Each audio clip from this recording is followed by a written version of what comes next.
நாமெல்லாம் எடுத்துக்கொள்ளும் யோனாவின் தீர்க்க தரிசன புஸ்தகம் 2ஆம் அதிகாரம் 10வது வசனத்தை நாம் வாசிக்கலாம். யோனா 2:10, 3:10 2 வசனங்களையும் நாம் வாசிக்கலாம். கர்த்தர் மீனுக்கு கட்டளையிட்டார், அது யோனாவை கரையிலே கக்கி விட்டது. 3:10 அவர்கள் தங்கள் பொல்லாத வழிகளை விட்டு திரும்பினார்கள் என்று தேவன் அவருடைய கிரியைகளை பார்த்து தாம் அவர்களுக்கு செய்வேன் என்று சொல்லி இந்த தீங்கை குறித்து மனஸ்தாபப்பட்டு அதை செய்யாதிருந்தார். ஒரு விஷயம் கண்களை முடிந்த வார்த்தைக்காக நாம் செபிக்கலாம். எங்களை நேசிக்கிற நல்ல தகப்பனை பார்மையான இந்த நாளுக்காக நன்றியோடு துதிக்கிறோம்ப்பா. இந்த நாளை இந்த கருத்தில் நாங்கள் ஒப்புக்கொடுத்து செபிக்க துதிக்கும்படி ஆராதிக்கும்படி ஆண்டவரே, சாட்சிகளை கேட்கும்படியா மிஷினர்களை பற்றி நாங்கள் தியானிக்கும்படியாக கத்தனையை பாராட்டின ஆண்டவரே, உடைய கிருபைகளுக்காக நன்றி ராஜா. அந்த நேரத்திலும் அப்பா உம்முடைய வார்த்தையை கொண்டு நீர் எங்களோடு இடைபெடும்படியாக செபிக்கிறோம்ப்பா. எல்லா தடைகளை கத்தனையை மாற்றி போடுங்க ஆண்டவரே. ஆண்டவரேப்பா யோனாவுடைய வாழ்க்கையில் ஒரு விடுதலை கடந்து வந்தது ஆண்டவரே. நினிவோடைய ஜனங்களுடைய வாழ்க்கையில் ஒரு விடுதலை கடந்து வந்தது ஆண்டவரே. இன்றைக்கும் ஆண்டவரே உம்முடைய வார்த்தையை கேட்கக்கூடிய ஒவ்வொரு பிள்ளையோட வாழ்க்கையில் ஒரு விடுதலை கடந்து வரும்படியாய் செபிக்கிறோம் கர்த்தனே ஆண்டவரே. பொறுப்பெடுத்துக் கொள்ளுங்க, அடிமை உம்முடைய கரத்தில் ஒப்பு கொடுக்கிறோம். இயேசு கிறிஸ்துவின் நாமத்தினால் கேட்டு செபிக்கிறோம் எங்கள் ஜீவனுள்ள நல்ல பிதாவே, ஆமேன். அருமையான வேத வசனங்களை நாம் வாசிக்க கேட்டோம். கர்த்தர் மீனுக்கு கட்டளையிட்டார், அது யோனாவை கரையிலே கக்கி விட்டது. 3:10 வாசிச்சோம். அவர்கள் தங்கள் பொல்லாத வழிகளை விட்டு திரும்பினார்கள் என்று தேவன் அவருடைய கிரியைகளை பார்த்து தாம் அவர்களுக்கு செய்வேன் என்று சொல்லி இந்த தீங்கை குறித்து மனசாபப்பட்டு அதை செய்யாதிருந்தார் என்று சொல்லி நாம் பார்க்க முடிகிறது. இந்த யோனாவுடைய புஸ்தகத்தை நாம் பார்த்தோம் என்றால் அநேக முக்கியத்துவம் நிறைந்த ஒரு புஸ்தகம் இந்த யோனாவுடைய புஸ்தகம். எப்படி யோனா 3 நாள் மீனின் வயிற்றில் இருந்தானோ அதே போல மனுஷகுமாரனும் 3 நாள், கொஞ்சம் சவுண்டை கம்மி பண்ணிக்கப்பா, அதே போல 3 நாள் என்ன பண்ணார், மனுஷகுமாரனும் பூமியின் வயிற்றிலிருந்து மீண்டும் உயிரோடு எழுந்தார் என்று சொல்லி நாம் பார்க்க முடிகிறது. அநேக முக்கியமான காரியங்கள் நிறைந்த ஒரு சம்பவமாக இந்த யோனாவுடைய வாழ்க்கையை நாம் பார்க்க முடிகிறது. இந்த யோனாவுடைய புஸ்தகத்தை நாம் வாசிக்கும் போது இங்கே 2 ஒரு விடுதலையை நாம் பார்க்கும். ஒன்று, ஒரு தனி மனிதனுடைய ஜெபத்தை கேட்டு தனி மனிதனுடைய வாழ்க்கையில கர்த்தர் அப்படிங்கிறார் ஒரு விடுதலையை கொடுப்பதை நாம் பார்க்க முடியும். அதே போல தேசத்தார் இணைந்து தேசத்தார் அங்க தேவ சமூகத்துல அமர்ந்து செபிக்கும் போது அந்த தேசத்துக்கு தேவன் வைத்திருந்த தீங்குல இருந்து என்ன பண்ணினார், விடுதலை ஆக்கினார். அவர்கள் அந்த தீங்குக்கு செய்யாதபடி கர்த்தர் மனஸ்தாபப்பட்டார் என்று சொல்லி நாம் பார்க்க முடிகிறது. இப்போ ஒரு தனி மனிதனுடைய ஜெபம், கொஞ்சம் கூட்டுங்கப்பா, ஒரு தனி மனிதனுடைய ஜெபமாக இருந்தாலும் குடும்பமாக நாம் ஜெபிக்கிற ஜெபமாக இருந்தாலும் கர்த்தர் அந்த ஜெபத்தை கேட்டு என்ன பண்ணுகிறார், விடுதலையை கொடுக்கிறவராக இருக்க. யாரெல்லாம் ஜெபிக்கிறாங்களோ ஜெபிக்கிற பிள்ளைகளோட வாழ்க்கையில கர்த்தர் அற்புதங்களையும் அதிசயங்களையும் செய்து அவர்களை விடுவிக்கிறவராக இருக்கிறார். நமக்கு எந்த சூழ்நிலையிலும் யோனாவுடைய வாழ்க்கை நீங்க இந்த 2ஆம் அதிகாரம் முழுவதும் நீங்க வாசி பார்த்தீங்கன்னா அவன் எப்பேற்பட்ட ஒரு இக்கட்டான காலகட்டத்துக்குள்ள மாட்டிக்கொண்டு தேவனை நோக்கி கூப்பிடும் போது அவனுடைய ஜெபத்திற்கு தேவன் பதிலை கொடுத்து அங்கு அவனுடைய வாழ்க்கையில ஒரு விடுதலையை கொடுப்பதை நாம் பார்க்க முடியாது. அவனை கொண்டு தேவன் என்ன செய்ய சித்தம் வைத்திருந்தார் அந்த காரியத்தை செய்து முடிப்பதை நாம் பார்க்க முடியாது. அதே போல நினிவே ஜனங்களும் அவர்கள் தேவனுக்கு விரோதமாய் வாழ்ந்த ஜனங்கள் தேவ எச்சரிப்பை பெற்றவுடனே தேவனை நோக்கி ஜெபிக்க ஆரம்பிக்கும் போது தேவன் அவர்களுக்காக மனஸ்தாபப்பட்டு அந்த தீங்கிலிருந்து அவர்களை விடுதலை ஆக்குவதை நாம் பார்க்க முடியாது. அப்ப ஜெபம் ஒரு மனுஷனுடைய வாழ்க்கையில் என்ன பண்ணுகிறது, விடுதலையை கொண்டு வரக்கூடியதா. ஒரு ஜெபம் ஒரு மனுஷன் வாழ்க்கையில ஆசீர்வாதத்தை கொண்டு வரக்கூடியதா இருக்கிறது. அப்ப எந்த சூழ்நிலையிலும் இருந்தாலும் நாம் தேவனை நோக்கி நாம் ஜெபிக்க. இன்னும் நீங்க பாத்தீங்கன்னா இந்த 2 பேருடைய ஜெபம், ஒண்ணு யோனாவுடைய ஜெபம் பாருங்க, தேவ சித்தத்தை விட்டு விலகி ஓடுகிற மனுஷன். ஒரு விதத்துல அவனும் ஒரு பாவியா தான் இருந்து கொண்டிருக்கிறான். யாரு தேவ சித்தத்தை விலகி ஓடுறாங்களோ அவங்க தேவனுக்கு விரோதமாய் பாவம் செய்கிற விபச்சாரம் வேசித்தனம் போல தேவனுக்கு கீழ்ப்படியாமல் தேவ சித்தத்தை விட்டு விலகி ஓடுகிற பிள்ளையோட வாழ்க்கையிலும் அவர்களும் பாவம் செய்கிறவர்களாக காணப்படுகிறார்கள். அப்படியாப்பட்ட ஒரு மனுஷனுடைய ஜெபத்தை கேட்டு அவனுக்கு தேவன் விடுதலையை கொடுக்கிறார். அதே போல இந்த தேசத்து ஜனங்களும் நீங்க பாத்தீங்கன்னா இவர்களும் தேவனுக்கு விரோதமாய் வாழ்ந்து கொண்டிருக்கிறார்கள். தேவ எச்சரிப்பு அவனுடைய வாழ்க்கையில கடந்து வரும்போது அவங்களுக்குள்ள ஒரு மனஸ்தாப அவங்க மனம் திரும்பும் போது தேவன் அந்த ஜெபத்தை கேட்டு அவர்கள் என்ன பண்ணுகிறார், விடுதலையாக்குகிறவராக. இதே நீங்க வந்து சோதம் கொமோரா பட்டணத்தை பாருங்க, எவ்வளவுதான் லோத்து அந்த ஜனங்களுக்கு எச்சரித்த போதிலும் அந்த ஜனங்களுக்கு மனம் திரும்ப இல்லாதனால்தான் வானத்திலிருந்து அக்கினி இறங்கி அந்த பட்டணத்தை கவிழ்த்து போட்டதை நாம் பார்க்க முடியும். அப்ப ஜெபிக்கிற பிள்ளைகளோட வாழ்க்கையில, ஜெபிக்கிற மனுஷனோட வாழ்க்கையில, ஜெபிக்கிற குடும்பத்துல எப்பேற்பட்ட சூழ்நிலைக்குள்ள அந்த குடும்பம் கடந்து சென்றாலும் ஆண்டவர்களை விடுவிக்கிறவராக, ஆண்டவரோட வாழ்க்கையில அற்புதங்களை செய்கிறவராக இருக்கிறார். அதனால ஜெபம் ரொம்ப முக்கியமாக காணப்படுகிறது. நீங்க வந்து ஆண்டவர் வந்து நமக்கு ஒரு என்ன சொல்றது, ஒரு எமர்ஜென்சி நம்பர் போல எரேமியா 33 அதிகாரத்துல ஆண்டவர் சொல்லக்கூடிய காரியம் வாசிங்க. என்னை நோக்கி கூப்பிடு,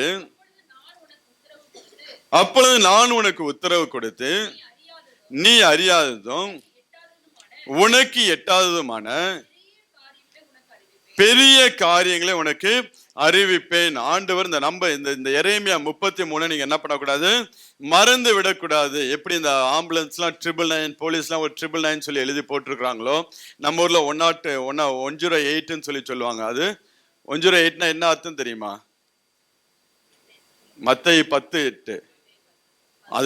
அதுதான் வந்து கலைஞர் வந்து அந்த நம்பர் மனசுல வச்சுதான் 108 அதுக்கு வந்து நம்பர் கொடுத்தாரு.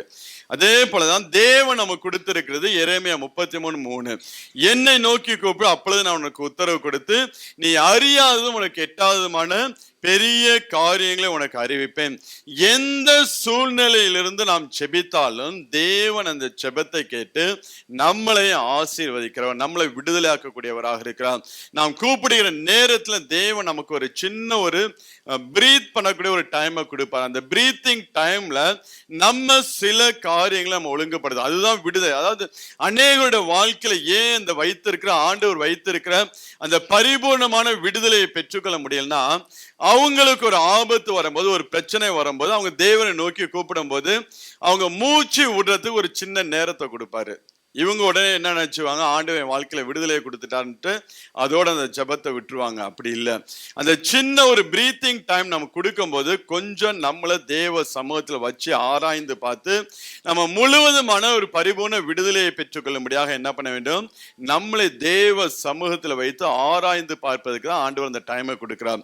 நம்ம தேவ சமூகத்துல வைத்து நம்மளை சரி செய்ய ஆரம்பிக்கும் போது கர்த்தர் நம்மளோட வாழ்க்கையில ஒரு பரிபூர்ண விடுதலையை கொடுக்கிறவராக இருக்கு. அதனால உங்களோட வாழ்க்கையில சில பிரச்சனைகள் ஏன் மாறாம இருக்கு, ஏன் இன்னைக்கும் சில காரியங்கள் மழை போல நம்மளோட வாழ்க்கையில நின்று கொண்டிருக்குன்னா, நம்ம செய்ய வேண்டிய காரியத்தை ஒழுங்கா செய்யாதனால நம்மளுடைய ஜெப வாழ்க்கையில நாம் எப்படி ஜெபிக்க வேண்டும். இந்த 2ஆம் அதிகாரத்தை நீங்க 2ஆம் அதிகாரத்தையும் 3ஆம் அதிகாரத்தையும் வீட்டுல போய் நல்லா 2-3 தடவை நிதானமா நீங்க வாசிச்சு பார்த்தீங்கன்னா அநேக காரியங்களை நீங்க கற்றுக்கொள்ள முடியும். ஒரு ஜெபம் நம்மளோட வாழ்க்கையில காணப்படக்கூடிய அசைக்க முடியாத பர்வதங்களை அசைக்கத்தக்கதாக நாம் என்ன செய்ய வேண்டும் என்று சொல்லி அதிலிருந்து நாம் அநேக ஆலோசனைகள் நாம் பெற்றுக்கொள்ள முடியும்.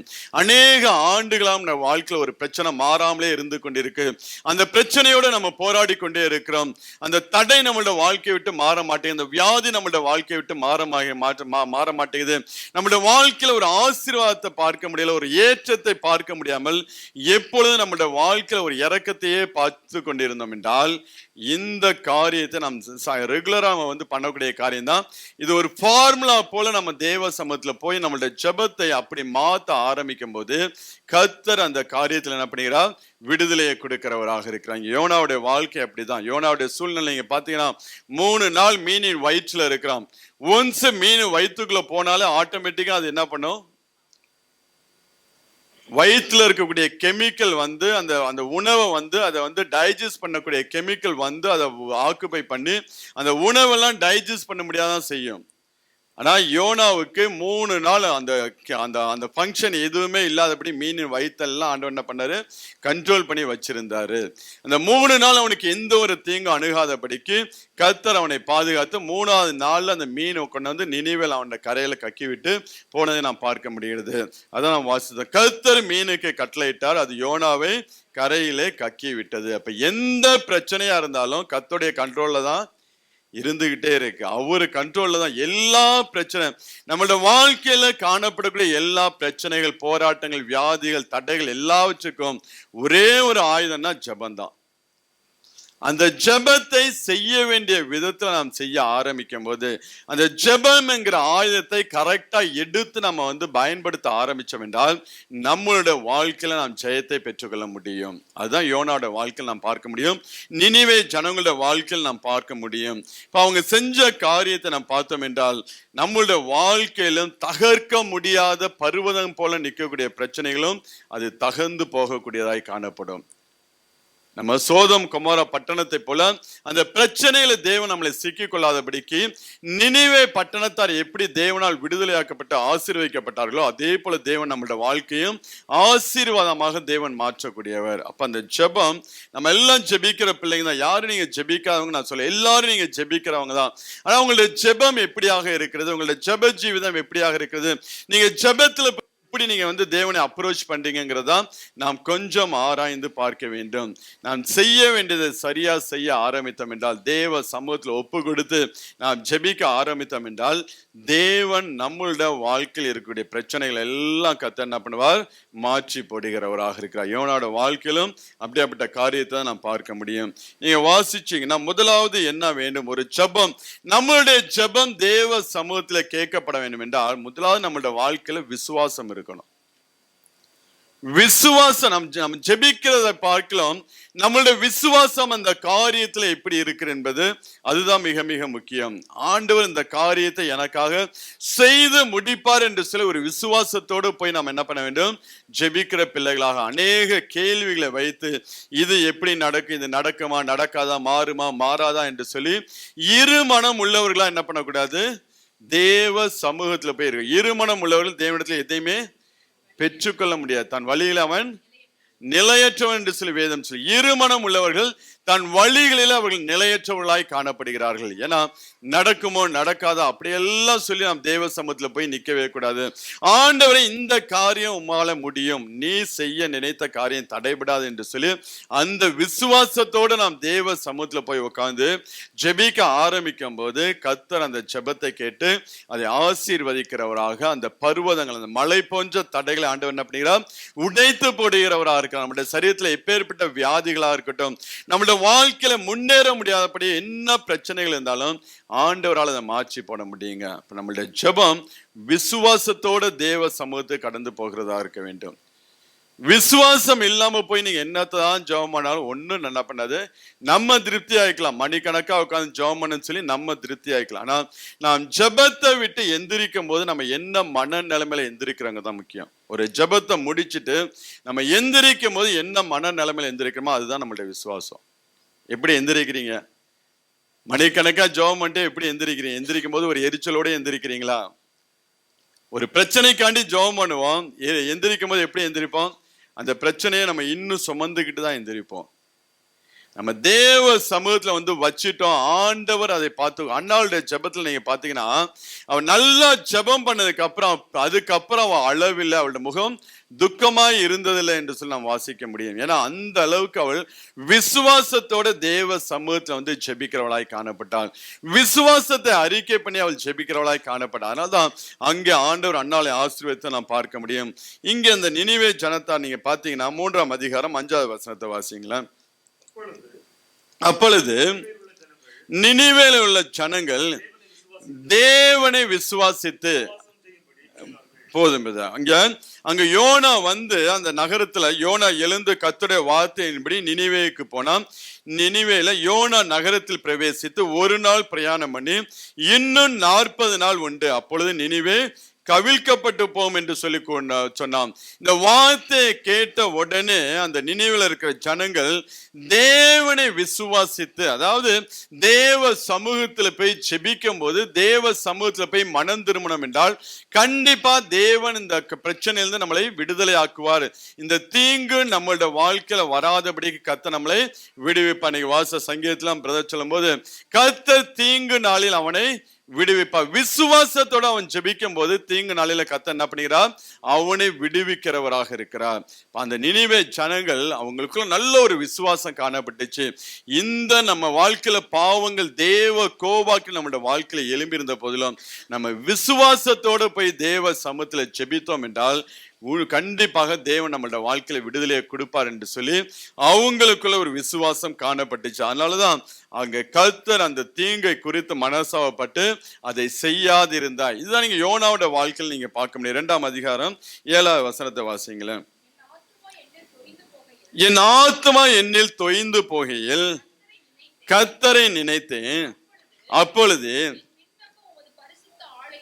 என் விண்ணப்பம் அது பரிசுத்த ஆலயத்திலே உம்மிடத்தில் வந்து சேர்ந்தது. இங்க யோனாவை சொல்லுங்க, என் ஆத்துமா என்னில் தொய்ந்து போகையில் கர்த்தரை நினைத்தேன், கர்த்தரை விசுவாசித்தேன் என்று சொல்லி அவன் தனக்குள்ள இருக்கக்கூடிய விசுவாசத்தை அங்க அறிக்கை பண்ணுகிறவனாக அவன் சொல்லும் போது அவன் சொல்லுகிறான், என் ஜெபம் நான் விசுவாசத்தோட கர்த்தரை நினைத்து ஏறெடுத்த இந்த ஜெபம் அவருடைய பரிசுத்த ஆலயத்துல அவரிடத்துல வந்து சேர்ந்தது. பரிசுத்த ஆலயத்துலனா பரலோகத்தில் இருக்கக்கூடிய தேவ ஆலயத்துல கர்த்தருக்கு முன்பதாக இருக்கக்கூடிய தூப கலசத்துல என்னுடைய ஜெபம் வந்து சேர்ந்தது என்று சொல்லி அவன் விசுவாசிக்கிறவனாய் காணப்பட்டான். அதனால அந்த விசுவாசம் உள்ள ஜெபத்தை கேட்டு கர்த்தர் என்ன பண்ணுகிறார், மீனின் வயிற்றிலிருந்து அவனுக்கு ஒரு விடுதலையை கொடுக்கிறவராக இருக்கிறார். அப்ப நம்ம தேவ சமூகத்துல நம்ம அந்த விசுவாசத்தோடு போய் ஜெபிக்க ஆரம்பிக்கும் போதாங்க கர்த்தர் நம்மளோட வாழ்க்கையில கிரியைகளை செய்ய ஆரம்பிக்கிறவராக இருக்கிறார். மற்றபடி நீங்க விசுவாசம் இல்லாம நீங்க மணிக்கணக்கா போய் நீங்க அழுது புரண்டு நீங்க எந்திரிச்சு வந்தாலும் ஒரு மாற்றமும் இருக்காது. நம்ம விசுவாசத்தோட விசுவாச அறிக்கை பண்ணி நாம் ஜெபிக்கிற பிள்ளைகளாக இருக்க வேண்டும். ஆண்டவர் வேதத்துல செய்த நன்மைகள், அற்புதங்கள், அதிசயங்களை சொல்லி ஆண்டவர் அந்த மனுஷன் வாழ்க்கையில் அந்த ஜனங்கள் வாழ்க்கையில் இப்படிப்பட்ட காரியங்களை செய்தீர் ஆண்டவரே, ஏன் வாழ்க்கையில் செய்ய நீர் வல்லவராய் இருக்கிறீர் என்று சொல்லி விசுவாசத்தோட நாம் ஜெபிக்க ஆரம்பித்தோம் என்றால் அந்த ஜெபத்திற்கு கர்த்தர் என்ன பண்ணுகிறார், பதிலை கொடுக்கிறவராக இருக்கிறார். நீங்க வாசிங்கன்னா எபிரேயர் 11ஆம் அதிகாரம் 6வது வசனத்தை வாசிங்களேன். எபிரேயர் 11:6. விசுவாசம் இல்லாமல் தேவனுக்கு பிரியமாய் இருப்பது கூடாத காரியம். ஏனென்றால் தேவனிடத்தில் சேருகிறவன் அவர் ஒன்றென்றும் அவர் தம்மை தேடுகிறவர்களுக்கு பலன் அளிக்கிறவர் என்றும் விசுவாசிக்க வேண்டும். இந்த எபிரேயர்கள் ஆக்கியன் சொல்லும் போது விசுவாசம் இல்லாமல் தேவனுக்கு பிரியமா இருப்பது கூடாத காரியம். தேவனிடத்துல சேருகிறவன் அவர் ஒன்றென்றும் அவர் தம்மை தேடுகிறவர்களுக்கு பலன் அளிக்கிறவர் என்று அவர் உண்டென்றும் என்றால் அவர் சர்வ வல்லமையுள்ள தேவனாக இருக்கிறார். அவராலே கூடாத காரியம் ஒன்றுமில்லை என்று சொல்லி விசுவாசிக்க வேண்டும். அந்த விசுவாசத்தோட தேவ சமூகத்துல போய் நாம் ஜெபிக்க ஆரம்பிக்கும் போது அந்த ஜெபத்திற்கு தேவன் என்ன பண்ணுகிறார், பதில் அளிக்கிறவராக இருக்கிறார். அப்ப விசுவாசம் இல்லாத ஜெபம் தேவ சமூகத்துல எப்படி இருக்கும், பிரியம் இல்லாமல் இருக்கும். அந்த நம்மளுடைய ஜெபம் தேவ சமூகத்துல போனாலும் அந்த விசுவாசம் இல்லாதனால அந்த ஜெபத்திற்கு பதில் வராமல் காணப்படும். இப்ப எப்பேற்பட்ட பிரச்சனைகளாக இருந்தாலும் ஆண்டவரால இதை என் வாழ்க்கையில இருந்து நீங்க கொஞ்சம் யோனாவுடைய நிலைமையை யோசிச்சு பாருங்களேன். ஏதாவது பாசிபிலிட்டி இருக்கா யோனா திருப்பி உயிரோடு வெளியில வர்றதுக்கு?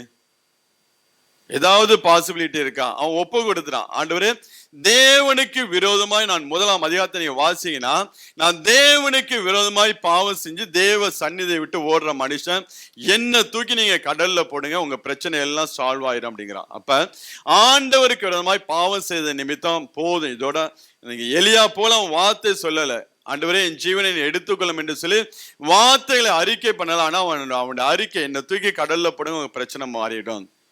அங்க லைஃப் ஜாக்கெட் இல்லாம போட்டு அவனை போட்டாங்க, லைஃப் ஜாக்கெட் இல்லாம போட்டு யோனாவை தூக்கி கடல்ல போட்டாங்க. அப்படியே தூக்கி என்ன பண்ணாங்க, கடல்ல போட்டாங்க அவனுக்கு. ஆனா அவங்க போடும்போது இந்த மாலுமிகளாம் ஜோமன், ஆண்டவரே இவனுடைய ரத்தப்பலி எங்க மேல வர வேணாம் ஆண்டவரே, இவன் சொன்ன வார்த்தை நிமித்தம் தான் நாங்கள் செய்கிறோம் என்று சொல்லி அப்ப யோனாவும் தீர்மானம் பண்ணிட்டான், இதோட நம்ம வாழ்க்கை முடிஞ்சிச்சு. மாலுமிகள் நினைச்சாங்க கடலுக்குள்ள போனா இவன் திரும்பி உயிரோட வர்றது ரொம்ப கஷ்டம் அப்படின்னு சொல்லிதான் எல்லாம் ஒரு முடிவோட தான் தூக்கி கடல்ல போட்டாங்க. ஆனாலும் யோனாவுக்கு ஒரு மீனை ஆண்டவர் ஆயத்தப்படுத்தி அந்த மீனின் வயிற்றுக்குள்ள போகும்போது கொஞ்சம் பிரீத்திங், இதுதான் பிரீத்திங் டைம், கொஞ்சம் பிரீத்திங் டைம் அவனுக்கு கிடைக்கிறது. தேவ சமூகத்துல தன்னை சரி, அதுக்கப்புறம் தான் அவன் சொல்லக்கூடிய ஒவ்வொரு வார்த்தைகளும் நீங்க வந்து மெடிடேட் பண்ண வேண்டும். ஒவ்வொரு வார்த்தையும் நீங்கள் தியானம் பண்ண ஆரம்பிக்கும் போதுதான் அந்த மீனுக்கு கர்த்தர் கட்டளையிடும்படியாக யோனாவுக்குள்ள ஒரு மனம் திரும்புதல் உண்டாகிறது. அவன் தன்னை தேவ சமூகத்துல ஒப்பு கொடுக்கிறத நாம் பார்க்க முடியாது. தேவ சமூகத்துல விசுவாசிப்பதை நாம் பார்க்க முடிகிறது. தேவனை துதிப்பதை நாம் பார்க்க முடிகிறது. இப்ப தேவன் நம்மளுடைய வாழ்க்கையிலும் ஒரு பிரச்சனை, ஒரு ஆபத்து, ஒரு பொல்லாப்பு, ஒரு வியாதி நம்மளுடைய வாழ்க்கையில வரும்போது நம்ம ஜெபிக்க ஆரம்பிக்கும் போது என்ன பண்ணுகிறார், கொஞ்சம் ஒரு ரிலாக்ஸ் டைம் கொடுப்பார், ஒரு ரிலாக்ஸேஷன் பண்ண நமக்கு டைம் கொடுப்பார். ஆனா அநேக ஜனங்கள் இதுதான் நம்மளோட வாழ்க்கையில வந்த விடுதலை, ஆண்டவர் நம்மள விடுதலையாக்க ஆரம்பிச்சுட்டார் நினைச்சிட்டு என்ன பண்ணிக்கிறோம், நம்மளை சரிப்படுத்தாமல் விடுகிறனாலதான் அந்த பிரச்சனை அப்படியே நின்று கொண்டிருக்கிறது. நம்மளோட வாழ்க்கையை விட்டு நமக்கே வந்து என்ன பண்ணோம், பயங்கரமா, ஏன்னா நேத்து அந்த பிரச்சனை நம்மளோட வாழ்க்கையை விட்டு மாறி போன மாதிரி இருந்துச்சு. நேத்து ஆபீஸ்ல எல்லாம் சரி வர மாதிரி இருந்துச்சு. இன்னைக்கு நம்ம திருப்பி ஆபீஸ் போகும்போது மீண்டும் அந்த பிரச்சனை தலை தூக்கி நிக்குதா நிக்க மாட்டேங்குதா? அநேக காரியங்கள் அப்படித்தானே இருக்கு. ஒரு பிரச்சனையே சரி, இன்னையோட இந்த பிரச்சனை முடிஞ்சிடும், நாளைக்கு நிம்மதியா இருக்கலாம்னு சொல்லிட்டு வந்தோம்னா நாளைக்கு திரும்பி நம்ம எந்திரிச்சு போய் நிற்கும் போது நமக்கு முன்பதாக அந்த பிரச்சனை என்ன பண்ணும், அங்க எந்திரிச்சு நிற்கக்கூடியதாய் காணப்படும். ஏன்னா தேவன் நமக்கு கொடுத்த அந்த பிரீத்திங் டைம்ல, தேவன் நமக்கு கொடுத்த அந்த கொஞ்சம் நேரத்துல நம்மளை தேவ சமூகத்துல வைத்து நாம் சரிப்படுவதற்கு நம்ம ஒப்பு கொடுக்காதனாலதான் மீண்டும் அந்த பிரச்சனை எழும்ப ஆரம்பிக்கிறது. இப்ப யோனாவுக்கு ஒரு டைம் கொடுக்கிறாரு, 3 நாள் அந்த மீனின் வயிற்றுல இருக்கும்படியாக. இந்த நினிவே தேசத்து ஜனங்களுக்கு ஒரு டைம் கொடுக்கிறார், 40 நாள். அங்க யோனா சொல்லியான், 40 நாளில் நினிவே பட்டணம் கவிழ்க்கப்பட்டு போகும், உங்களுடைய பாவங்கள் எல்லாம் தேவ சமூகத்துல வந்து எட்டினுச்சு, தேவ கோபாக்கினை வெளிப்பட போயிடுது. எப்படி சோதோம் கொமோரா பட்டணத்துக்கு விரோதமாய் காரியங்கள் சொல்லப்பட்டுச்சோ அதே போலதான் இந்த நினிவே பட்டணத்துக்கு விரோதமாக காரியங்கள் சொல்லப்பட்டுச்சு. அங்க அந்த ஜனங்கள் தங்களுக்கு கிடைத்த அந்த பிரீத்திங் டைமை எடுத்து ராஜா முதற்கொண்டு எல்லாரும் தேவ சமூகத்துல போய் ஜெபிக்க ஆரம்பிக்கும் போது, தங்களை சரிப்படுத்த ஒப்பு கொடுக்க ஆரம்பிக்கும் போது, விசுவாசத்தோட தேவ சமூகத்துல போய் அமர ஆரம்பிக்கும் போது கர்த்தர் அவளுடைய ஜெபத்தை கேட்டு அங்க விடுதலையை கொடுக்கிறவராக இருந்தார். இப்ப நம்மளுடைய வாழ்க்கையிலும் தேவன் அப்படியா, நமக்கும் அப்படியாப்பட்ட ஒரு டைம் தேவன் கண்டிப்பா கொடுப்பார். ஒரு பிரச்சனை நம்மளோட வாழ்க்கையில வரும்போது அந்த பிரச்சனை கொஞ்சம் அப்படியே எல்லாம் சால்வ் ஆகி வர மாதிரி இருக்கும். அது சால்வ் ஆகி வர ஆரம்பிச்சிருக்கு. ஆனா முழுவதுமாய் விடுதலை ஆக வேண்டும் என்றால் நம்மளை தேவ சமூகத்துல வைத்து நம்மளை ஆராய்ந்து நாம் பார்க்க வேண்டும். இப்ப நீங்க வந்து யாக்கோபு 5ஆம் அதிகாரம் 14-15 வசனத்தை வாசிங்களேன். விசுவாசம் உள்ள ஜெபம் பிணியாளிகளை ரட்சிக்கும் என்று சொல்லி அங்க யாக்கோபு சொல்வதை நாம் பார்க்க முடியும். உங்களில் ஒருவன் வியாதிப்பட்டார், சபையின் மூப்பர்களை வரவழைப்பானாக, அவர்கள் கர்த்தருடைய நாமத்தினாலே எண்ணெய் பூசி அவர்களுக்காக ஜெபம் பண்ண கடவர்கள். அப்பொழுது விசுவாசம் உள்ள ஜெபம் பிணியாளியை ரட்சிக்கும், கர்த்தர் அவனை எழுப்புவார். அவன் பாவம் செய்தவனானால் அது அவனுக்கு மன்னிக்கப்படும். அப்ப விசுவாசம் உள்ள ஜெபம் பிணியாளியை ரட்சிக்க கூடியதாக காணப்படுகிறது. விசுவாசம் உள்ள ஜெபம் என்ன பண்ண, அவருடைய வாழ்க்கையில் இருக்கக்கூடிய பாவங்களை மன்னிக்கப்படுவதற்கு அது ஏதுவாக காணப்படுகிறது. இந்த விசுவாசம் தான் நம்மளுடைய வாழ்க்கையில காணப்படும். இந்த விசுவாசம் தான் யோனாவுடைய வாழ்க்கையில காணப்பட்டுச்சு. இந்த விசுவாசம் தான் நினிவே ஜனங்களுடைய வாழ்க்கையில காணப்பட்டுச்சு.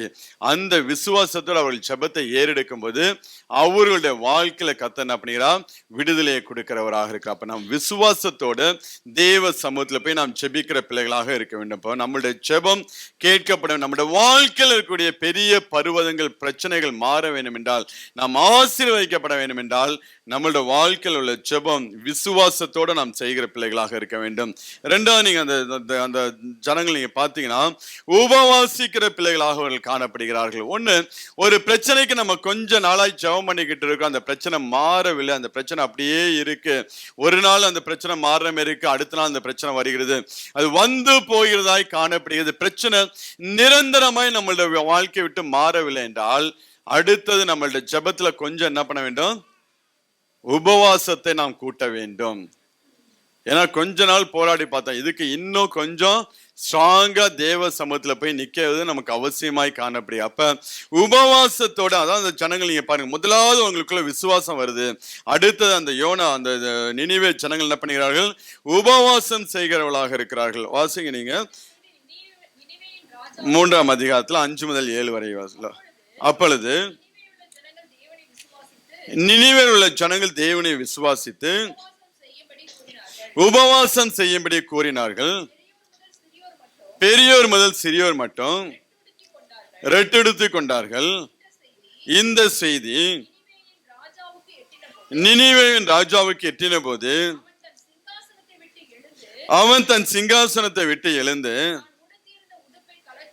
தன் உடுத்தி இருந்த உடுப்பை கலட்டி போட்டு ரெட்டை உடுத்தி கொண்டு சாம்பலிலே உட்கார்ந்தான்.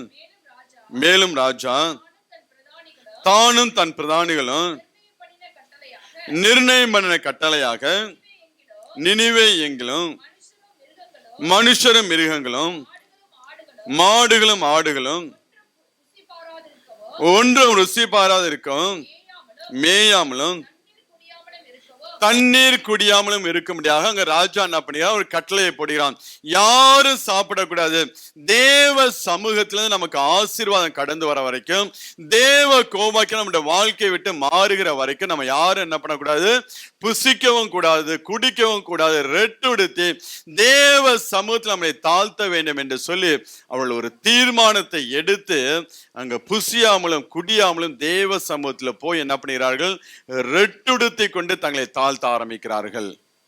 இப்ப முதலாவது நம்மளோட வாழ்க்கையில விசுவாசம் இருக்க வேண்டும். பிரச்சனை, அதாவது நீங்க ஜெபிக்க ஆரம்பிக்கும் போது பிரச்சனை என்ன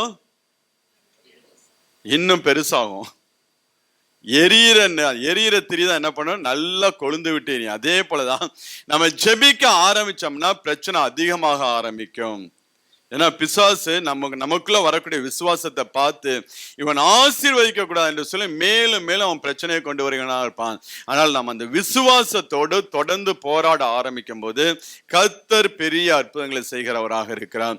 அடுத்தது நாம் விசுவாசத்தோடு என்ன பண்ண வேண்டும், கொஞ்சம் உபவாசம் இருந்து தேவ சமூகத்துல நம்மளை தாழ்த்த வேண்டும். தேவ சமூகத்துல நம்மளை போய் ஒப்பு கொடுக்க வேண்டும். ஆண்டவரே, நான் என்ன செய்ய வேண்டும் என்று சொல்லி நீ சொல்லுகிற, அதன்படி நான் செய்கிறேன் என்று சொல்லி தேவ சமூகத்துல நம்மளை ஒப்பு கொடுக்கும் போது, தாழ்த்த ஆரம்பிக்கும் போது அந்த உபவாசத்தோட உள்ள ஜெபம் என்ன பண்ண நம்மளோட வாழ்க்கையில விடுதலையை கொண்டு வரக்கூடியதா இருக்கிறது. யோனாவோட வாழ்க்கையில நீங்க பாருங்க, 3 வாரம் அவனுக்கு என்ன KFC கொடுத்தாரு ஆண்டவர். மீன் வயிற்றுக்குள்ள என்ன இருக்கும் அவன் சொல்றான் பாருங்க, பாசி என்னை சுற்றி கொண்டது. அந்த வயிற்றுக்குள்ள மீன் வயிற்றுக்குள்ள என்ன இருக்கும், மீன் இருக்கும், இல்லைன்னா பாசி இருக்கும். தண்ணீர்கள் பிராண பரியந்தம் என்னை நெருக்கினது, ஆழி என்னை சூழ்ந்தது. கடல் பாசி, அதாவது மீனுடைய சாப்பாடு அதுதான். அந்த கடல் பாசி என்ன பண்ணுச்சு, அவனுடைய தலையை சூழ்ந்து 3 நாள். இன்னும் நான் அதை எடுக்கும் போது எனக்குள்ள ஒரு இமேஜினேஷன் எப்படி வந்துச்சுன்னா, இந்த குழந்தைங்களாம் நீங்க தாயும் கற்பத்தில் எப்படி இருக்கும் பாத்தீங்களா, அப்படியே கையும் கால் என்ன இப்படி இருக்கும், பெண்டா இருக்கும் பாத்தீங்களா. நீங்க எலியா எப்படி ஜெபம் பண்ணா, குனிந்து முழங்கால் படி அப்படியே தன்னை, அதே போல யோனாவை கொண்டு வயிற்றுக்குள்ள என்ன பண்ண, கையையும் காலையும் அப்படியே ஒடுக்கி அந்த பாசியை அதில் போட்டு சுத்தி வச்சிருந்தாரு. எப்படி சுத்தி வச்சிருந்தாரு, இந்த ICUல நம்மளை சுத்தி வச்சிருப்பாங்க பாத்தீங்களா, ஒயரால போட்டு எல்லா மீட்டரும் நம்மளை சுத்தி எல்லா மானிட்டரும் ஓடிட்டு இருக்கோம், ட்ரிப்ஸ் ஓடிட்டு இருக்கோம். எல்லாவற்றாலும் நம்ம சுத்தின மாரி யோனாவை கொண்டு போய் வயிற்றுக்குள்ள வச்சு எல்லாவற்றாலும் சுத்தி அவன் கையும் காலும் நல்லா முழங்கால் படிட்டு கையை தேவனை நோக்கி பார்க்க முடியாத ஒரு பொசிஷன்ல வச்சு 3 நாள் புசியாமலும் குடியாமலும் அங்க தேவனை நோக்கி அவன் ஜெபிக்க ஆரம்பிக்கும் போது அந்த உபவாச ஜெபத்தை கேட்டு தேவன் என்ன பண்ணுகிறார், அவனுடைய வாழ்க்கையில ஒரு விடுதலையை கொடுக்கிறார். அந்த நினிவே ஜனத்தார் அப்படிதான் நல்லா உபவாசம், புசியாமல் மிருக ஜீவன் முதற்கொண்டுங்க, மிருக ஜீவன் முதற்கொண்டு ஈவன் பிள்ளைகள் முதற்கொண்டு அதுங்களுக்குமே ஒண்ணும் கொடுக்காம என்ன பண்ணாரு, அங்க உபவாசம் பண்ணுகிறவர்களாக இருந்தார்கள். இப்ப குடும்பமாய் நம்மளோட வாழ்க்கையில் நம்மளோட குடும்பத்துல ஒரு முன்னேற்றம் காணப்படாமல், குடும்பம் ஒரு ஆசீர்வாதம் இல்லாமல் இருந்து கொண்டிருக்குன்னா குடும்பமாய் இருந்து உபவாசிக்கணும். நீங்க குடும்பமாய் ஒரு நாளை ஃபிக்ஸ் பண்ணி உங்களோட டியூட்டி இருந்துச்சுன்னா அட்லீஸ்ட் ஈவினிங் டைம்ல ஒரு ராத்திரி உபவாசத்தை நீங்க அறிக்கை பண்ணி நைட்டு 6 இருந்து காலைல 6 மணி வரைக்கும் எதையும் புசிக்காம குடிக்காம, சிறு பிள்ளை பரவாயில்ல, அதனால நம்ம செத்து போனாலும் பரவாயில்லங்க. 6 2 மணி நேரத்துக்கு உங்களுக்கு 2 பாட்டில் தண்ணி வேண்டியிருக்கு, 12 மணி நேரத்துக்கு உங்களுக்கு 12 லிட்டர் தண்ணி வேணும். தேவ சமூகத்துல போயிட்டோன்னா எல்லாத்தையும் ஓரம் கட்டி வச்சிடணும். தண்ணி பாட்டில், சாப்பாடு, ஸ்நாக்ஸ் எல்லாத்தையும் ஓரம் கட்டி ரூமை பூட்டிட்டு போய் உள்ள உட்காந்தோம்னா, ஈவன் DJs எல்லாம் அப்படிதான் பண்ண வார கணக்கா போய் உட்காந்துருப்பாராம். ஏன் அவருடைய கூட்டத்துல அவ்வளவு அற்புதம் அதிசயங்கள், மரித்தவர் உயிரோடு எழும்பச்சேதனா போய் தேவ சமூகத்துல விழுந்து கிடப்பாங்களாம். உபவாசத்தோடு தேவ சமூகத்துல விழுந்து கிடக்கும் போது அந்த ஜெபத்தை கேட்டு தேவன் ஜனங்களை ஆசீர்வதிக்கிறார். இப்ப நம்மளுடைய வாழ்க்கையில குடும்பத்துல ஒரு தடை மாற மாட்டேங்குது, ஆசீர்வாதத்தை நாம் பெற்றுக்கொள்ள முடியவில்லையா? 12 மணி நேரம் பிக்ஸ் பண்ணி தேவ சமூகத்துல போய் உபவாசத்தோடு விழுந்து கடந்து பாருங்க. இந்த தேசம், முழு தேசமும் மிருக ஜீவன்கள் முதற்கொண்டு அங்க புசியாமலும் குடியாமலும் உபவாசத்தோடு தேவ சமூகத்துல போய் விழுந்து கிடக்கும் போது அங்க 40 நாள் ஆண்டவர் டைம் பிக்ஸ் பண்ணாரு. ஆனா ஆண்டவர் கொடுத்த 40 நாள் அவங்க உபவாசம், எத்தனை நாட்கள் என்று சொல்லி நமக்கு தெரியல, ஆனா 40 நாள் அவங்க உபவாசம் இருக்கலாம். அதற்கு முன்பதாகவே தேவ கோபாக்கினை மாறி தேவ ஆசீர்வாதத்தை அவர்கள் பெற்றுக்கொண்டார்கள். இப்ப நாமும் நம்மளோட வாழ்க்கையில குடும்பமாய் போய் தேவ சமூகத்துல அமர்ந்து உபவாசத்தோடு தேவ சமூகத்துல அமர்ந்திருக்கும் போது நம்மளுடைய வாழ்க்கையில காணப்படக்கூடிய தடைகளை தேவன் எடுத்து போடுகிறவராக இருக்கிறார். இப்ப முதலாவது நம்மளோட வாழ்க்கையில விசுவாசம் இருக்க வேண்டும். ஆண்டவர் எனக்கு இந்த காரியத்தை கண்டிப்பா, அதாவது ஒரு காரியத்தை ஆண்டவர் தொடங்கினார்னா ஒரு இடையில பாதியில முடிக்கிறவர் தேவன் அல்லங்க. தொடங்குறதுக்கு தான் ஆண்டவருக்கு டைம் ஆகும். நம்ம வாழ்க்கையில ஒரு ஆசீர்வாதத்தை தொடங்குறதுக்கு தான் ஆண்டவர் இவன் இன்னும் கொஞ்சம் சரியாடி, இன்னும் கொஞ்சம் விசுவாசம் வரட்டும் என்று சொல்லி தொடங்குறதுக்கு தான் ஆண்டவர் கொஞ்சம் டிலே பண்ணிட்டு இருப்பார். தொடங்கிட்டாருன்னு வச்சுங்களேன், ஆண்டவர் அந்த காரியத்தை செய்யாம அமர மாட்டாரு. எனக்கு ரொம்ப பிடிச்சது, போவாச குறிச்சு ஒரு காரியம் சொல்லப்படும். அந்த மாமி நகோமி ரூத்து கிட்ட சொல்லுவா, போவாஸ் ஒரு காரியத்தை அதை செஞ்சு முடிக்காம அவன் போய் உட்கார மாட்டான்.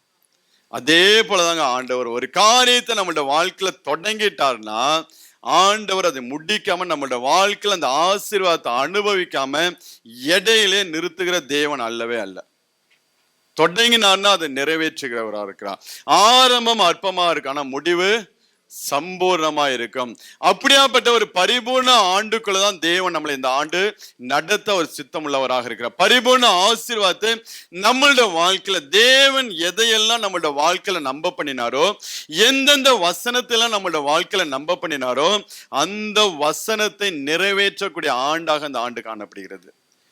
அப்ப அந்த வாக்கு தத்தங்கள் நம்மளுடைய வாழ்க்கையில நிறைவேறப்பட வேண்டும் என்றால் நம்மளுடைய ஜெப ஜீவிதம் இப்படியாக கட்டி எழுப்பப்பட வேண்டும்.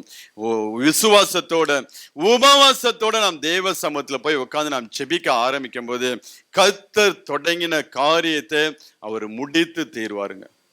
அந்த ஆசை ஒரு நாளாவது அந்த ஆசீர்வாதம் நம்ம அனுபவிக்காம நம்ம மறிக்க மாட்டோம். அந்த மனுஷன் இன்றைக்கு இந்த காரியத்தை முடிக்கும் முன் இளைப்பாற மாட்டான் என்று அங்க ரூத்துக்கு சொல்லுகிறத நான் பார்க்க முடிகிறது. ஒரு காரியத்தை ஆண்டவர் தொடங்கிட்டார்னா நீங்க அது ஒரு நாளும் ஆண்டவர் முடிக்காமல் அது விடவே மாட்டாது, செய்து முடிக்கிறவராக இருக்கிறார். ஆரம்பம் அற்பமாக தான் இருக்கும், ஆனால் முடிவு சம்பூர்ணமாக தேவன் முடிய பண்ணுகிறவராக இருக்க. நம்மளோட வாழ்க்கையிலும் கர்த்தர் அப்படிதான். எந்தெந்த வாக்கு தத்தங்களை தேவன் நமக்கு கொடுத்தாரோ, எந்தெந்த வார்த்தைகள் தேவன் நம்மளை நம்ப பண்ணினாரோ, எந்தெந்த காரியத்தை தேவன் நம்மளோட வாழ்க்கையில தொடங்கினாரோ அதை முடிக்காம ஆண்டவர் விட மாட்டாருங்க. அதுக்குதான் ஆண்டவர் நீங்கள் கிறிஸ்துவுக்குள்ள பரிபூர்ணம் உள்ளவர்களாய் இருக்கிறீர்களே என்று சொல்லி அங்கே ஆண்டவர் இந்த ஆண்டு நமக்கு வாக்கு தத்தத்தை கொடுத்த. அப்ப குடும்பமாய் போய் ஈவன் உங்களுடைய குடும்பம் இந்திய தேசத்துல இருக்கு, இலங்கை தேசத்துல எங்க இருந்தாலும் நமக்கு ஜூம் வாட்ஸ்அப்லாம் இருக்கு, அழகா உட்காந்து மணிக்கணக்கா நம்ம குடும்பமா ஜெபிக்கலாங்க. 12 மணி நேரம், நைட்டு 6 to 6, காலைல 6 மணி, தேவ சமூகத்துல ஒரு 2 மணி நேரம் 3 மணி நேரம் நீங்க உட்காருங்க. நீங்க 1 மணி நேரம் தனிமையா உட்காந்து ஜெபம் பண்ணுங்க, அதுக்கப்புறம் குடும்பமா உட்காந்து ஜெபம் பண்ணுங்க. ஜெபம் பண்ணி பாருங்க, கர்த்தர் அந்த காரியத்தை உங்களோட வாழ்க்கையில செய்து முடிக்காமல் விடவே மாட்டார். இப்ப 2வது நம்மளோட வாழ்க்கையில உபவாசத்தோட நீங்க யோவேல் 2ஆம் அதிகாரத்துல 12ஆம் வசனத்தை நீங்க வாசிங்கன்னா அங்க யோவேல் தீர்க்கதரிசி மூலம் ஆண்டவர் சொல்லக்கூடிய வார்த்தை யோவேல் 2:12, ஆதலால் நீங்கள் இப்பொழுது உபவாசத்தோடும் அழுகையோடும் புலம்பலோடும் உங்கள் முழு இருதயத்தோடும் என்னிடத்தில் திருங்க. ஆதலால் நீங்கள் இப்பொழுதே, ஆண்டவர் எப்படி சொல்லுகிறார், இப்பொழுது நீங்கள் உபவாசத்தோடும் அழுகையோடும் புலம்பலோடும் உங்கள் முழு இருதயத்தோடும் என்னிடத்தில் நீங்கள் திரும்புங்கள் என்று சொல்லுங்க. அந்த உபவாசத்தோடு நாம் தேவ சமூகத்துல திரும்ப ஆரம்பிக்கும் போது தேவன் தொடங்கின காரியத்தை என்ன பண்ணுகிறார், அவர் நிறைவேற்றி முடிக்கிறவராக இருக்க. எஸ்தர் புத்தகத்தை நீங்க நல்லா வாசிங்கன்னா, எஸ்தர் அங்க ஒரு தீர்மானத்தை எடுக்க, நானும் தாதிமார்களும் 3 நாள் உபவாசம் பண்ணுகிறோம், நீயும் போய் உபவாசம் பண்ண என்று சொல்லி மொர்தெகாய்ட்ட சொல்ல ஆரம்பிக்கும் போது மொர்தெகாய் அப்படியா போய் அவனும் உபவாசம் பண்ணியா, நான் இப்படியாக ராஜாவுடைய கட்டளையை மீறி நான் ராஜ சமூகத்துக்கு போவேன், நான் அதற்கு முன்பதாக நான் உபவாசத்தோடு நான் தேவ சமூகத்தில் அமர்ந்திருப்பேன் என்று சொல்லி எஸ்தர் ஒரு தீர்மானத்தை எடுக்கிறார். மொர்தெகாய் போய் அப்படியா உபவாசம் பண்ணுகிறார். அந்த உபவாசத்தோடு அழுகையோடு தேவ சமூகத்தில் அவங்க ஜெபித்த ஜெபம் பூரிம்ங்கிற பண்டிகையை கொண்டாடும்படியாக தேவன் அந்த துக்கத்தை சந்தோஷமாய் மாற்றினாருங்க. எங்க ஜீவன் எல்லாம் போய்விட, நாங்கள் எல்லாம் அழிந்து போய்விடும், எல்லா யூதர்கள் மாண்டு போய்விடுவார்கள் என்று சொல்லி அந்த அப்படியாப்பட்ட சூழ்நிலை அவங்க வாழ்க்கையில வந்த போது அவங்க உபவாசத்தோட அழுகையோடு போய் தேவ சமூகத்தில் அமர்ந்திருக்கும் போது தேவன் அந்த துக்கங்களை எல்லாம் பூரிம்ங்கிற பண்டிகை இன்றைய வரைக்கும் அவங்க செலிப்ரேட் பண்ணி கொண்டிருக்கிறார்கள். இன்றைய வரைக்கும் அந்த பண்டிகையை கொண்டாடி கொண்டிருக்காங்க. நம்மளோட வாழ்க்கையின் தேவன் அப்படியாய் மாற்றுவாருங்க. கண்ணீரின் பள்ளத்தாக்கு அனுபவங்கள் எல்லாம் எடுத்து போட்டு ஆனந்த கழிப்புள்ள ஒரு உதடுகளாக தேவன் நம்மளை மாற்றுகிறவராக இருக்கிறார். அப்ப நம்மளுடைய ஜெபம் விசுவாசத்தோடு நாம் ஜெபிக்கிற பிள்ளைகளாக இருக்க வேண்டும். அடுத்தது உபவாசத்தோடு நாம் தேவ சமூகத்துல போய் நாம் நின்று ஜெபிக்கும் போது கர்த்தர் நம்மளோட வாழ்க்கையிலும் அப்படிப்பட்ட காரியங்களையும் செய்கிற ஒரு ஆசீர்வாதத்தையே பார்க்க முடியல, என் வாழ்க்கையில நான் அழிவையே பார்த்து கொண்டிருக்கிறேன்னு நீங்க சொல்லி கொண்டிருந்தீங்கன்னா நீங்க செய்ய வேண்டிய காரியம் உபவாசத்தோட தேவ சமூகத்துல போய் நிக்க ஆரம்பிங்க. என் வாழ்க்கையில ஆசீர்வாதத்தையே பார்க்க முடியல, அழிவையே நான் பார்த்து கொண்டிருக்கேன், நீங்க ஒருவேளை உங்களோட வாழ்க்கை உங்க இருதயம் அப்படி சொல்லி கொண்டதுன்னா தேவ சமூகத்துல போய் நீங்க உபவாசத்தோட இருந்து பாருங்க. கர்த்தர் எல்லா வியாகுலங்களையும் மாற்றி உங்களையும் ஆண்டவர் களிப்படைய உங்களையும் கர்த்தர் ஆசீர்வதித்து எடுத்து நிறுத்துகிறவராக இருக்கிறார். இதுதான் யோனாவுடைய வாழ்க்கையில் நாம் பார்க்க முடியும், நினிவே ஜனங்களுடைய வாழ்க்கையிலும் நாம் பார்க்க முடியும். அவர்கள் விசுவாசத்தோட உபவாசத்தை கூறி அங்க தேவ சமூகத்துல நிற்கும் போது கர்த்தர் அவங்களோட வாழ்க்கையில விடுதலையை கொடுத்தவராக இருந்தார். மூணாவது தேவ சமூகத்துல நம்மளை தாழ்த்த கத்துக்கொள்ளணும். தேவ சமூகத்தில் நம்மளை தாழ்த்த வேண்டும், பாவ அறிக்கை செய்கிற பிள்ளைகளாக இருக்க வேண்டும். நம்மளுடைய ஜெபத்துல பாவ அறிக்கை ரொம்ப மெயின். அந்த பாவ அறிக்கை செய்து நம்மளை தேவ சமூகத்தில் ஒப்பு கொடுக்கும் போது இதுக்குதான் இந்த பிரீத்திங் டைம். இதுக்கு பிரீத்திங் டைம். ஒரு பிரச்சனை நம்மளோட வாழ்க்கையில எழும்ப ஆரம்பிக்கும் போது கொஞ்சம் ஆண்டவர் நமக்கு அந்த பிரச்சனை விடுதலை கொடுக்கிறான்னா அந்த விடுதலை கொடுத்த நேரத்துல நம்ம தேவ சமூகத்துல பாவ அறிக்கை செய்து பாவங்களை விட்டு வெளியே வந்தோம் என்றால் கர்த்தர் பெரிய காரியங்களை செய்கிறவராக இருக்கிறார். நீங்க யோனா 3ஆம் அதிகாரம் 8 முதல் 10 வரை உள்ள வசனத்தை வாசிங்க. மனுஷரும் மிருகங்களும் ரொட்டினால் மூடிக்கொண்டு தேவனை நோக்கி உரத்த சத்தமாய் கூப்பிடவும் அவரவர் தம் தம் பொல்லாத வழியும் தம் தம் கையில் உள்ள கொடுமையை விட்டு திரும்ப கடவர்கள். யாருக்கு தெரியும்? நாம் அழிந்து போகாதபடிக்கு ஒருவேளை தேவன் மனஸ்தாபப்பட்டு தம்முடைய உக்கிர கோபத்தை விட்டு திரும்பினாலும் திரும்புவார் என்று கூற அந்த ராஜா சொல்லுகிறான். எல்லாம் என்ன பண்ண வேண்டும்? தங்களுடைய பொல்லாத வழிகளை விட்டு தங்கள் பொல்லாத கைகளுடைய கிரிகளை எல்லாம் விட்டு திரும்ப யாருக்கு தெரியும்? நாம் அழிந்து போகாதபடிக்கு ஒருவேளை தேவன் மனசாவப்பட்டு தம்முடைய உக்கிர கோபத்தை விட்டு திரும்பினாலும் திரும்புவார் என்று அங்க ராஜா சொல்ல. அதனால எல்லாரும் உபவாசம் பண்ணி தேவ சமூகத்துல போய் நீங்க உங்களை தாழ்த்துங்க, பாவ அறிக்கை பண்ணுங்க என்று சொல்லி அங்க அந்த ராஜா அதன்படி இந்த ஜனங்கள் செய்ய ஆரம்பிக்கும் போது அந்த வார்த்தையின்படியே தேவன் அப்படியா தம்முடைய கோபத்தை விட்டு அவர்களை மனம் திரும்பி மனஸ்தாபப்பட்டு அவர்களை கர்த்தர் ஆசீர்வதிக்கிறவராக இருந்தார். இதுதான் யோனாவுடைய வாழ்க்கை நீங்க பார்க்க முடியும். யோனாவுடைய வாழ்க்கை நீங்க வாசிங்கன்னா அவனும் சொல்லுவான். அந்த 1ஆம் அதிகாரத்துல நீங்க 10வது வசனத்தை வாசிங்களேன். அவன் கர்த்தருடைய சமூகத்திலிருந்து விலகி ஓடி போகிறவன் என்று தங்களுக்கு அறிவித்ததினால் அந்த மனுஷன் மிகவும் பயந்து அவனை நோக்கி நீ இதை ஏன் செய்தாய் என்று சொல்லி அவங்களுக்கு, அதாவது கர்த்தருடைய சமூகத்தை விட்டு விலகி ஓடி போறது ஒரு பெரிய ஒரு பாவம். அதனால ஜனங்கள் சொல்ல, நீ ஏன் இதை பண்ணின, ஏன் இந்த பாவத்தை நீ பண்ணின, யோனாவை ஏன் இந்த பாவத்தை நீ பண்ணினா என்று சொல்லி தேவ சமூகத்தை விட்டு, தேவ சித்தத்தை விட்டு, தேவ சத்தத்தை கேட்டு அதை விட்டு விலகி போகிற மனுஷன் வாழ்க்கை. அதனால அது அங்க அவன் பாவ அறிக்கையை பண்ணுகிறான். தன் பாவத்தை அறிக்கை பண்ணி அந்த பாவத்துக்குரிய தண்டனையை மென்டலி அவன் அக்செப்ட் பண்ணிக்கிட்டான். அந்த பாவத்துடைய தண்டனையை மென்டலி அவன் அக்செப்ட் பண்ணனாலதான் என்னை தூக்கி நீங்க கடல்ல போடுங்க, உங்க பிரச்சனை எல்லாம் தீருன்ட்டான். He is ready to accept for anything. எது வேணாலும் என் வாழ்க்கையில் நடந்தாலும் நான் அதை பத்தி கவலைப்படல. ஏன்னா நான் பாவம் பண்ணேன். நான் தேவனை விட்டு தேவனுக்கு விரோதமா தேவன் காட்டுகிற பாதை இல்லாதபடிக்கு நான் விலகி ஓடுகிற மனுஷனா இருந்தனால என் வாழ்க்கையில நான் தேவனுக்கு விரோதமாய் பாவம் செய்தேன். அந்த பாவத்தை நான் அறிக்கை பண்ணுகிறேன். அந்த பாவத்தினால வரக்கூடிய தண்டனைக்கு நான் என்னை ஒப்பு கொடுக்கிறேன்னு சொல்லி அங்க யோனா தன்னை ஒப்பு கொடுத்தான். அதாவது நீங்க நீதிமொழிகள் 28 வாசிங்கன்னா 13 வாசிங்கன்னா, தான் பாவங்களை மறைக்கிறவன் வாழ்வடைய மாட்டான், அவளை அறிக்கை செய்து விட்டு விடுகிறவன் எவனோ அவன் இரக்கம் பெறுவான் என்று சொல்லி வேதம் சொல்கிறது. இந்த யோனாவை பார்த்தீங்கன்னா தன் பாவங்களை அறிக்கை செய்து அவன் விட்டு விடுகிறவனாய் காணப்பட்டான். அதுக்குண்டான தண்டனையும் தான் ஏற்றுக்கொள்ள தன்னை ஒப்பு கொடுத்தான். அதனாலதான் தூக்கி அவனை கடல்ல போடுங்கன்னு சொல்லும் போது அவன் கடல்ல போட தன்னை ஒப்பு கொடுத்தான். இந்த நினிவே ஜனங்களும் தேவ சமூகத்தில் ஒருவேளை தேவன் நம்ம மேல மனசாவப்படுவார் என்று சொல்லி அவங்களும் அக்செப்ட், அவங்கள நம்ம தேவனுக்கு விரோதமாய் பாவம் செய்தோம், தேவனுக்கு விரோதமாய் நம் பெரிய ஒரு பாவம் செய்தோம் என்று சொல்லி தங்களை ஒப்பு கொடுத்து, அதனால அவன் சொல்ற, ராஜா சொல்லும் போது யாருக்கு தெரியும் நாம் அழிந்து போகாதபடி ஒருவேளை, அவனுக்கு அங்க நிச்சயம் கிடையாது. அவன் சொல்றான் ஒருவேளை, தட் மீன்ஸ் அவன் மென்டலி அவங்க அக்செப்டட். அந்த பாவம் நீங்க பண்ணின பாவம், அந்த டீட்டெயிலா அங்க யோனாவுடைய காரியங்கள் எழுதவில்லை, அவன் எப்படி ப்ரீச் பண்ணானு. அந்த பாவத்தை சொல்லும் போது பாவத்துடைய தண்டனை, பாவத்துடைய சம்பளம் மரணம் என்று சொல்லி வேதம் சொல்லுகிறது.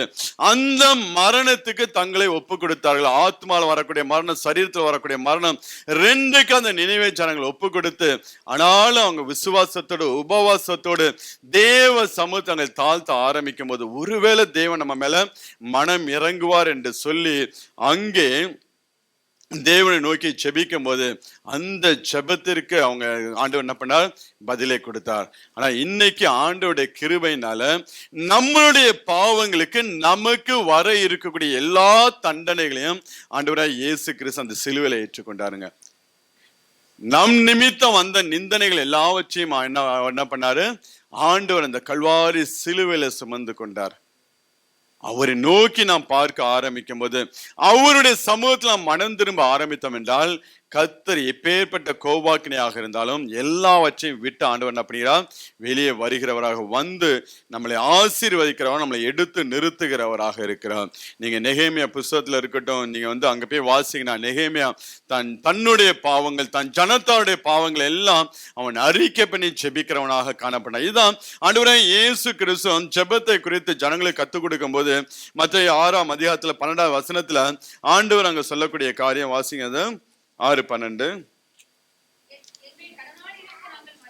எங்கள் கடனாளிகளுக்கு நாங்கள் மன்னிக்கிறது போல எங்கள் கடன்களை எங்களுக்கு மன்னியும் என்று சொல்லி பாவ அறிக்கை பண்ணி நீங்கள் ஜெபிக்க வேண்டும். உங்கள் பாவங்களை மன்னிக்கும்படியாக நீங்க தேவ சமூகத்துல கேட்க வேண்டும் என்று சொல்லி அங்க ஆண்டவர் அந்த ஜெபத்தை கற்றுக் கொடுக்கும் போது, அப்படியாப்பட்ட நீங்களும் மற்றவர்கள் உங்களுக்கு விரோதமாய் செய்த பாவங்களையும் மற்றவர்கள் உங்களுக்கு விரோதமாய் செய்த துரோகங்களையும் நீங்கள் மன்னிக்கிறவர்களா இருக்க வேண்டும். உங்களுடைய பாவங்கள் மன்னிக்கப்படும்படியாக நீங்களும் தேவ சமூகத்துல கேட்க வேண்டும் என்று சொல்லி அங்க ஆண்டவர் கற்றுக் கொடுக்க. அப்ப நம்மளுடைய ஜெபத்துல விசுவாசம், உபவாசம், தேவ சமூகத்தில் நம்மளை தாழ்த்தும் போது, பாவ அறிக்கை பண்ணி நம்மை தாழ்த்த ஆரம்பிக்கும் போது அந்த ஜெபத்திற்கு தேவன் பதில் கொடுக்கிறவராக. இது எல்லாம் நம்ம ஒழுங்கா செஞ்சோம் வச்சுங்களேன், எந்த மனுஷனுக்கு முன்பதாக போய் நம்ம காரியங்களுக்காக நம்ம அழ வேண்டிய அவசியமே கிடையாதுங்க. நம்ம ஆசீர்வதிக்கப்படும்படியாக எந்த மனுஷனுடைய காலையும் பிடிக்க வேண்டிய அவசியம். நீங்க சரியா தேவனுடைய பாதத்தை பிடிக்க ஆரம்பிச்சீங்கன்னா எந்த மனுஷனையும் நீங்க பிடிக்க வேண்டிய அவசியமே கிடையாது. கர்த்தர் உங்களுக்காக யாவற்றையும் செய்து முடிப்பார். நம்ம மத்தியில சுஜித் பிரதர் வந்துகிட்டு இருக்காரு. அவரு சொன்ன சாட்சி, இங்க இப்ப ஹெல்த் கார்டு எடுக்கிறது ரொம்ப டைட்டு. அவர் ஹெல்த் கார்டு எடுக்க போனார், அவர் கையில ஒரு டாக்குமெண்ட் இல்லை. ஆனாலும் ஆண்டோடைய கிருபையினால அங்க இருந்த ஒரு அம்மா என்ன பண்ணாங்க, சரி உனக்கு எல்லாம் தரேன்னு சொல்லி உடனே 5 நிமிஷத்துல ஹெல்த் கார்டு அடிச்சுக்க. அவருக்கே ஆச்சரியமா இருக்கு, எப்படி நடந்தது இந்த காரியம், எப்படி நடந்தது என்று சொல்லி. இப்ப தேவன் நமக்கு முன்பதாக போய் என்ன பண்ணுகிறார், காரியங்களையும் அவர் வாய்க்க செய்கிறவர். நம்ம தேவ சமூகத்துல தாழ்த்த தாழ்த்த தாழ்த்த தேவன் நமக்காக யுத்தங்களை செய்கிறவராக இருக்கிறாருங்க. அதனால நீங்க பாவ அறிக்கை செய்து நீங்க தேவ சமூகத்துல உங்களை தாழ்த்த வேண்டும். அடுத்தது நீங்க பாத்தீங்கன்னா, நல்லா நம்மளுடைய ஜெபத்துல துதி இருக்கணுங்க. நம்மளுடைய ஜெபத்துல துதி ஆராதனை இருக்கும். போன நம்மளுடைய தேவைகளை மாத்திரம் சொல்லிட்டு நம்ம எந்திரிச்சு வரக்கூடாது. நல்லா தேவனை நாம் துதிக்கிற பிள்ளைகளாக இருக்க வேண்டும். நீங்க யோனாவை பாத்தீங்கன்னா 2ஆம் அதிகாரம் 8-9 வசனத்தை வாசிங்க. பொய்யான மாயையை பற்றிக் கொள்கிறவர்கள் தங்களுக்கு வரும் கிருபையை போக்கிடுகிறார்கள். நானோவெனில் துதியின் சத்தத்தோட உமக்கு பலியிடுவேன், நான் பண்ணின பொருத்தனையை செலுத்துவேன், ரட்சிப்பு கர்த்தருடையது. நானோவெனில் துதியின் சத்தத்தோடு உமக்கு பலியிடுவேன் என்று சொல்லுகிறான். இப்ப நம்மளை ஜெபிக்கும் போது நம்மளுடைய ஜெபத்துல நல்லா துதி இருக்க வேண்டும்.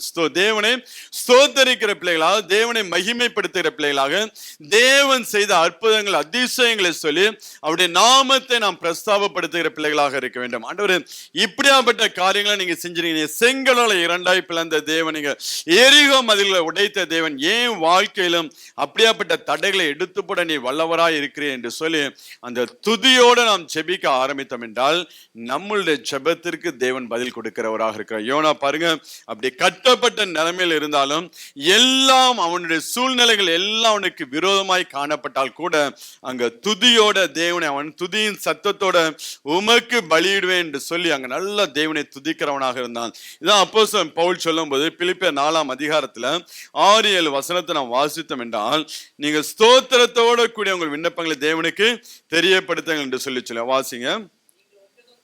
நீங்கள் ஒன்றுக்கும் கவலைப்படாமல் எல்லாவற்றையும் குறித்து விண்ணப்பங்களை ஸ்தோத்திரத்தோட கூடிய ஜெபத்தினாலும் வேண்டுதலாலும் தேவனுக்கு தெரியப்படுத்துங்கள். அப்பொழுது எல்லா புத்திக்கும் மேலான தேவ சமாதானம் உங்கள் இருதயங்களையும் உங்கள் சிந்தைகளையும் கிறிஸ்து இயேசுவுக்குள்ளாக காத்துக்கொள்ளும். நீங்கள் ஒன்றுக்கும் கவலைப்படாமல் எல்லாவற்றையும் குறித்து உங்கள் விண்ணப்பங்களையும் ஸ்தோத்திரத்தோட கூடிய ஜெபத்தினால, பவுல் அழகா சொல்றார் பாருங்களேன், நம்ம ஜெபத்தோட எது இருக்க வேண்டும், ஸ்தோத்திரமும் இருக்க வேண்டும் என்று சொல்லி, நம்ம வெறும் ஜெபம் வெறும் புலம்பல் மாத்திரம் இருக்கக்கூடாது. அங்க தேவனை மகிமைப்படுத்தக்கூடிய காரியம் இருக்க வேண்டும், தேவனை துதிக்கக்கூடிய காரியம் இருக்க வேண்டும், அவர் செய்த அற்புதங்களை சொல்லி நாம் அவரை மகிமைப்படுத்துகிற காரியங்கள் இருக்க வேண்டும். அதையெல்லாம் சொல்லி நம்ம தேவனை மகிமைப்படுத்த வேண்டும் என்றால் நம்ம ஒழுங்கா வேதத்தை வாசிக்கணும். நீங்க வேதத்தை வாசிக்காம போய் உங்க பிரச்சனைக்கான மாத்திரம் நீங்க தேவ சமூகத்துல போய் உட்கார்ந்தீங்கன்னா ஆண்டவர் அந்த ஜெபத்தை கேட்பார், கேட்டு உங்களை விடுவிப்பார். ஆனாலும் பரிபூர்ண விடுதலை நீங்கள் பெற்றுக்கொள்ள வேண்டும் என்றால் நல்ல துதியோட ஸ்தோத்திரத்தோடு நீங்கள் விண்ணப்பங்களை தேவனுக்கு தெரியப்படுத்தும் போது எல்லா புத்திக்கும் மேலான தேவ சமாதானம் என்ன பண்ணும், உங்களோட வாழ்க்கையில கடந்து. இதுதான் ஆண்டவர் ஆண்டவரே இயேசு கிறிஸ்து அந்த ஜெபத்தை கத்துக் கொடுக்கும் போது அங்க மலை பிரசங்கத்துல 6ஆம் அதிகாரத்துல 9ஆம் வசனத்துல ஆண்டவர் சொல்லக்கூடிய காரியம், உம்முடைய நாமம் பரிசுத்தப்படுவதாக என்று சொல்லி அவர் கற்றுக் கொடுக்கிறார். வாசிங்க அந்த வசனத்தை. நீங்கள் ஜெபம் பண்ண வேண்டிய விதமாவது, பரமண்டலங்கள் இருக்கிற எங்கள் பிதாவே உம்முடைய நாமம் பரிசுத்தப்படுவதாக. அப்படியாக நாம் என்ன பண்ண வேண்டும், தேவனுடைய நாமத்தை நாம் மகிமைப்படுத்துகிற பிள்ளைகளாக இருக்க வேண்டும். அப்ப ஸ்தோத்திரத்தோட கூடிய ஜெபத்திற்கு தேவன் பதிலை கொடுக்கிறவராக இருக்கிறார். எல்லா புத்திக்கு மேலான தேவ சமாதானம் நம்முடைய இருதயங்களை கடந்து வர வேண்டும். இதுதான் யோனாவோட வாழ்க்கையில் நாம் பார்க்க முடியும், நினிவே ஜனங்களுடைய வாழ்க்கையிலும் நாம் பார்க்க முடியும். நல்ல தேவனை துதிக்கும் போது அவர்கள் அந்த காரியத்துக்கு தேவன் மனஸ்தாபப்பட்டு தேவன் அவர்களை ஆசீர்வாதத்தை நாம் பார்க்க முடியும். அப்ப நம்மளுடைய ஜெபத்துல விசுவாசம் இருக்க வேண்டும், நம்மளுடைய ஜெபத்துல உபவாசம் இருக்க வேண்டும், நம்மளுடைய ஜெபத்துல பாவம் இருக்க வேண்டியிருக்கும். நாம் தேவ சமூகத்தில் நம்மை தாழ்த்துகிற பிள்ளைகளாக இருக்க வேண்டும். அடுத்து நல்ல ஸ்தோத்திரத்தோடு நாம் ஜெபிக்கிற பிள்ளைகளாக இருக்க வேண்டும். கடைசியாக நாம் பார்த்தோம் என்றால் இன்னும் பிரச்சனை மாறல. அதாவது இவ்வளவு ஃபார்முலா போட்டு என் பிரச்சனை மாறலப்பா, நீங்க சொல்ற விசுவாசத்தோட ஜெபம் பண்ணிட்டேன், உபவாசத்தோட ஜெபம் பண்ணிட்டேன், என்னை தாழ்த்தி பார்த்துட்டேன், பாவ அறிக்கை பண்ணிட்டேன், இன்னும் என் பிரச்சனை மாறலப்பா, நான் என்ன பண்ணேன்? அடுத்த ஒரு ஆயுதம் தான் பொருத்தனை. அடுத்த ஒரு ஆயுதம் தான் பொருத்தனை.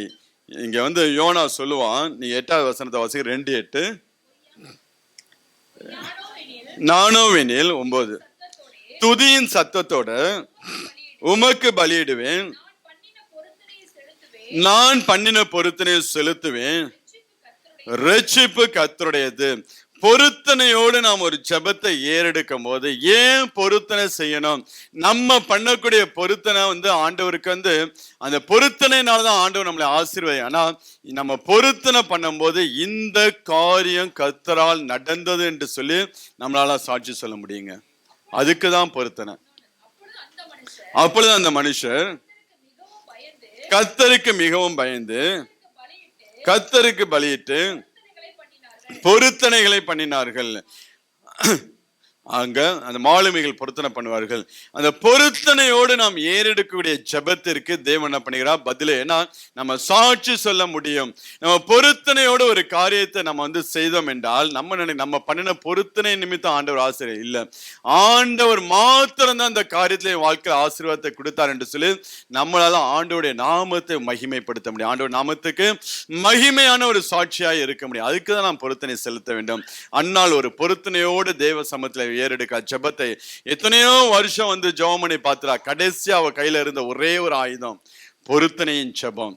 அதற்கு முன்பதாக எத்தனையோ ஆண்டுகள் வருஷம் பலி செலுத்தி ஜெபம் பண்ணி அழுதுகிட்டு அவர் போகிறவன். ஆனால் ஒரு தீர்மானத்தை எடுத்த இன்னைக்கு நான் தேவ சமூகத்துல போய் பொருத்தனையோடு நான் ஜெபம் பண்ணுவேன் என்று சொல்லி அங்க எனக்கு நீ ஒரு ஆண் பிள்ளையை தாரும், அவனே உமக்கென்று தருவேன், அவனுடைய தலையில சவரன் கத்தி பராது என்று சொல்லி ஒரு நசரேன விரதத்துக்கு அவனை ஒப்பு கொடுத்து பொருத்தனை ஏறெடுக்கும் போது அடுத்த 10 மாதத்திலே அந்த ஆசீர்வாதத்தை அவள் பெற்றுக்கொள்ளும்படியாக கர்த்தர் என்ன பண்ணுகிறார்? ஆசீர்வதித்தார். ஏன்னா இந்த காரியம் கர்த்தராலே நடந்தது என்று சொல்லி சாட்சி சொல்லத்தக்கதாக கர்த்தர் என்ன பண்ணுகிறார்? அந்த பொருத்தனையின் ஜெபத்தை கேட்டு அங்கே ஆசீர்வாதத்தை கொடுக்கிறார். இதுதான் சங்கீதக்காரன் சொல்லும் போது அவனும் சொல்லுவான். சங்கீதம் 50 14-15 வசனத்தை வாசிங்களேன்.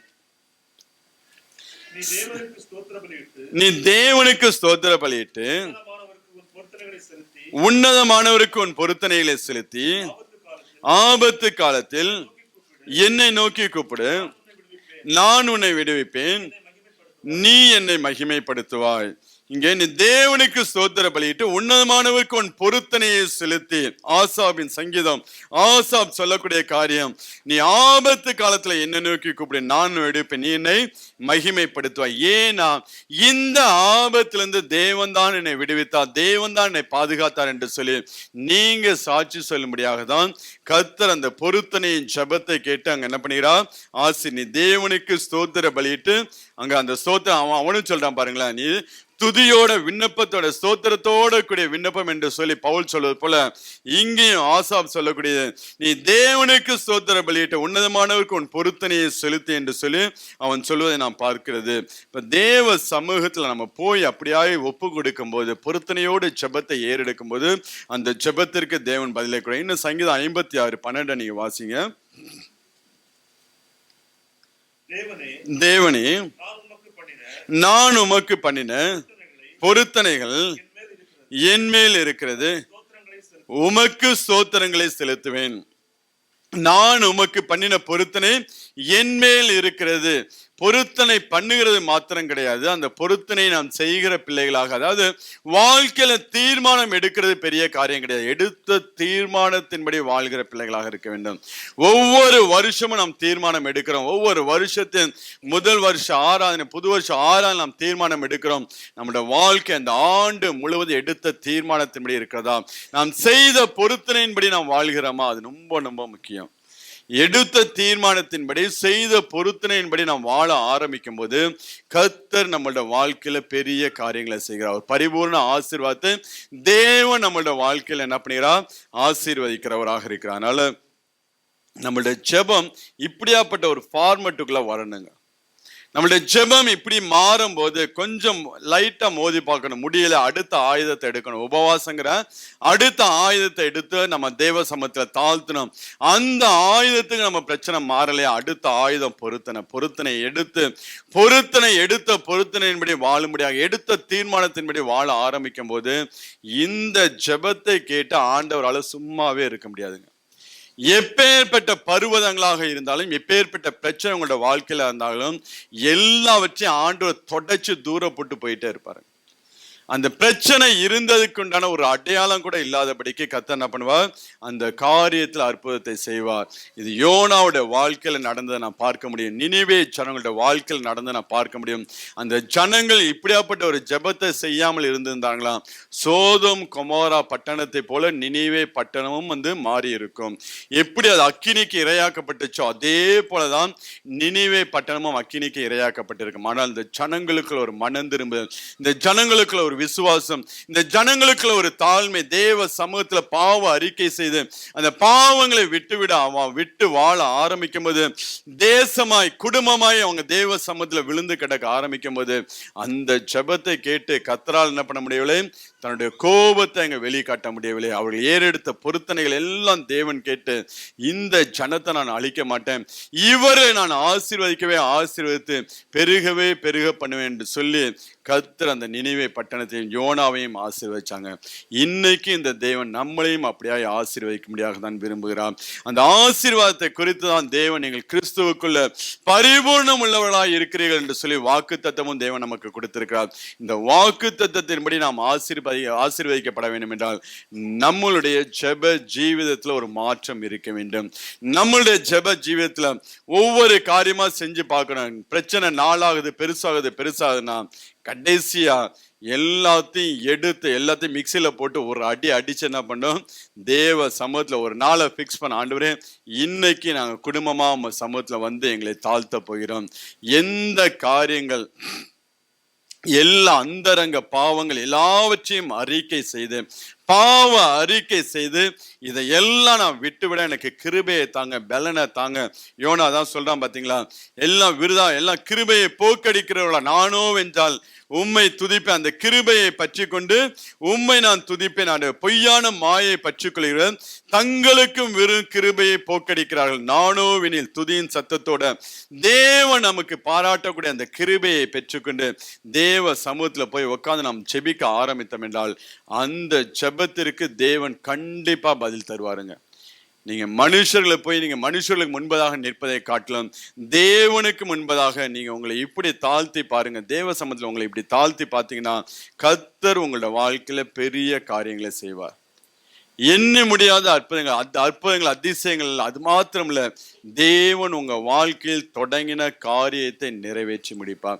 தேவன் உங்களுக்கு கொடுத்த வாக்குத்தத்தை எல்லாம் உங்களோட வாழ்க்கையில அவர் நிறைவேற்றி முடிப்பார். சபை மூலம் உங்களுக்கு கொடுத்த வாக்கு தத்தங்கள், முற்பிதாக்களை பார்க்க நான் உங்களை பழுகி பெருக செய்வேன்னு சொல்லி ஆண்டவர் வாக்குத்தத்தம் பண்ணனா, உங்களை முற்பிதாக்களை பார்க்க உங்களை பழுகி பெருக பண்ணி ஆண்டவர் ஆசீர்வதித்து உங்கள் தலைகளை உயர்த்துகிறவராக இருக்கு. அதனால உங்களோட ஜெப ஜீவிதம் இப்படியாக மாறட்டும். மறந்துடாதீங்க, விசுவாசத்தோட நாம் செபிக்க வேண்டும், உபவாசத்தோட நாம் செபிக்க வேண்டும், பாவ அறிக்கை செய்து நாம் செபிக்க வேண்டும், ஸ்தோத்திரத்தோடு நாம் செபிக்க வேண்டும், பொருத்தனைகளை செலுத்தி நாம் செபிக்க வேண்டும்.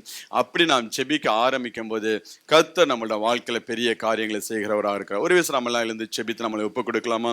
இந்த நாளிலும் தேவ சமூகத்தில் நம்ம ஒப்புக் கொடுத்து நாம் செபிக்கலாம். நன்றி ஆண்டவரே, நன்றியோடுமே துதிக்கிறோம், நன்றியோடுமே ஸ்தோத்தரிக்கிறோம் ஆண்டவரே. நன்றி சொல்லி ஆண்டவரே உம்முடைய நாமத்தை நாங்கள் நோக்கி பார்க்கிறோம் ஆண்டவரே. இன்றைக்கும் ஆண்டவரே எங்கள் தேவன் ஆண்டவரே எங்களோட வாழ்க்கையிலும் ஆண்டவரே ஆண்டவரே எங்களையும் நம்ப பண்ணின வார்த்தைகள் ஒன்றும் ஆண்டவரே ஒரு நாளும் தரையில விடுகிற தேவன் அல்லவே அல்ல ஆண்டவரே. எங்களோட வாழ்க்கையிலும் ஆண்டவரே நீர் அற்புதங்களை செய்யக்கூடிய நல்ல கர்த்தர், எங்களுடைய ஜெபத்தை கேட்டும் ஆண்டவரே எங்களுக்கு பதில் தரக்கூடிய நல்ல கர்த்தர் ஆண்டவரே.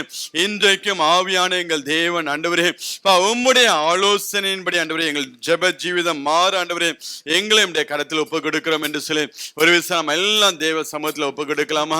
நம்மளுடைய வாழ்க்கையில் இருக்கக்கூடிய ஜெப ஜீவிதம் எல்லாம் மாறும்படியாக ஒரு தீர்மானத்தை எடுக்கலாமா? ஆண்டவரே ஒரு நாளைக்கு 1 மணி நேரமாவது ஆண்டவரே, குறைஞ்சது 1 மணி நேரமாவது உம்முடைய சமூகத்தில் நான் காத்திருப்பேன் என்று சொல்லி ஆண்டவரே வாரத்துல ஒரு நாளாவது ஆண்டவரே உபவாசத்தோடு ஆண்டவரே உம்முடைய சமூகத்தில் நான் காத்திருப்பேன் என்று சொல்லி ஆண்டவரே ஒவ்வொரு நாளும் பாவ அறிக்கை செய்து ஆண்டவரே என் விண்ணப்பங்களை ஏறெடுப்பேன், பாவ அறிக்கை செய்து ஆண்டவரே அதை எல்லாம் விட்டுவிட என்னை ஒப்பு கொடுக்கிறேன் என்று சொல்லி ஒரு தீர்மானத்தை எடுக்கலாமா? அந்த நாட்கள் கொஞ்சம் தீர்மானத்தை எடுங்களேன். கொஞ்சம் உங்களோட வாழ்க்கையில உங்களோட வாழ்க்கை சூழ்நிலைகள் மாறும்படியாக கர்த்தர் உங்களையும் உங்கள் குடும்பத்தையும் ஆசீர்வதிக்கும்படியாக உங்களையும் உங்கள் குடும்பத்தையும் கர்த்தர் உயர்த்தும்படியாக இந்த நாள்ல தேவ கரத்துல உங்களுக்கு கொஞ்சம் ஒப்பு கொடுத்து ஆண்டவரே, இன்றைக்கு நான் ஒரு தீர்மானத்தை எடுக்கிறேன் ஆண்டவரே, இன்றைக்கு நான் ஒரு பொருத்தனையை ஏறெடுக்கிறேன் ஆண்டவரே, என் வாழ்க்கையில் இந்த ஆசீர்வாதத்தை கொடுத்தீர் என்ற ஆண்டவரே, இப்படி நான் இப்ப இதை உமக்கென்று நான் செய்வேன் ஆண்டவரே, உம்முடைய நாமத்துக்கென்று நான் வாழ்வேன் என்று சொல்லி உங்க இருதயத்துல ஒரு பொருத்தனை எடுங்க. ஒரு உபவாசத்தை நீங்க பிக்ஸ் பண்ணுங்க. ஒவ்வொரு நாளும் 1 மணி நேரம் ஜெபிப்பேன் என்று சொல்லி ஒரு தீர்மானத்தை எடுங்க. பாவங்களை அறிக்கை செய்து விட்டு விடுவேன் என்று சொல்லி தேவ சமூகத்துல ஒரு தீர்மானத்தை எடுத்து நீங்க உங்களை ஒப்பு கொடுக்கும் போது கர்த்தர் உங்களை அப்படியாய் ஆசீர்வதிக்கிறவராக, கர்த்தர் அப்படியாய் உங்களை நடத்துகிறவராக இருக்கிறார். ஒரு விஷயம் நம்ம எல்லாம் ஜெபிக்கலாமா? நன்றி ராஜா ஆண்டவரே, நன்றியோடுமே துதிக்கிறோம், நன்றியோடுமே ஸ்தோத்திரிக்கிறோம் ஆண்டவரே. ஆண்டவரே, இன்றைக்கும் ஆண்டவரே நீர் சொன்ன வார்த்தையின்படி ஆண்டவரே, நீர் காட்டுகிற வழியில் நான் நடக்கும்படியாய் ஆண்டவரே, ஆண்டவரே ஆண்டவரே உம்மை நன்றியோடுமே துதிக்கிறோம் ஆண்டவரே. நன்றி சொல்லி ஆண்டவரே உம்முடைய நாமத்தை நாங்கள் மகிமைப்படுத்துகிறோம் ஆண்டவரே. நன்றி ஆண்டவரே, நன்றியோடு துதிக்கிறோம் ஆண்டவரே, நன்றி சொல்லுகிறோம் ஆண்டவரே, நன்றி ராஜா, நன்றியோடு துதிக்கிறோம் ஆவியானவரே. ஒரு விஷயம் எல்லாம் ஒப்பு கொடுக்கலாம் ஆண்டவரே. ஆண்டவரே, நீர் காட்டுகிற பாதையில் நான் நடப்பேன் ஆண்டவரே. ஆண்டவரே, நீ சொல்லுகிற ஆலோசனையின்படி நான் வாழ்வேன் ஆண்டவரே. உமக்கு நன்றி ராஜா, நன்றியோடு துதிக்கிறோம் ஆண்டவரே, நன்றியோடு சோதரிக்கிறோம் ஆவியானவரே. போதும் செய்வேன், நீ காட்டும் வழியில் நடப்பேன், உன் பாதம் ஒன்றை பிடிப்பேன் என் அன்பு இயேசுவே. நீ சொன்னால் போதும் செய்வேன், நீ காட்டும் வழியில் நடப்பேன், உன் பாதம் ஒன்றை பிடிப்பேன் என் அன்பு இயேசுவே. ஆராதனை இயேசுவுக்கே,